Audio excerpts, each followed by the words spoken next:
Hi friends, आजची recipe आहे fish fry. त्यासाठी मी आधी फिश धुवून घेतलेले आहे।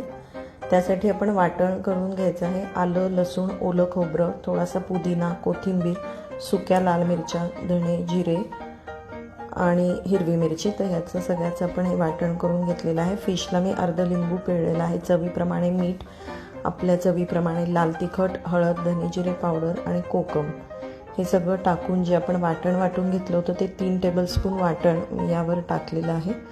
सो ते आता आपल्याला सगळीकडे व्यवस्थित मिक्स करायचं आहे। सगळ्या फिशला ते एकजीव करून घ्यायचं आहे, म्हणजे त्याची सगळी टेस्ट त्याला छान उतरेल। सो हे आता मी छान त्या फिशला मिक्स करून घेते। वरच्या बाइंडिंगसाठी तांदळाचं पीठ, रवा, लाल तिखट, मीठ, हळद आणि जिरं हे सगळं मिक्स करून घ्यायचं आहे। त्यामध्ये आपले हे जे फिश होते ते डिप करून तेलावरती मी शॅलो फ्राय करून घेते आणि झाकण ठेवून ते व्यवस्थित शिजवून घ्यायचे आहे।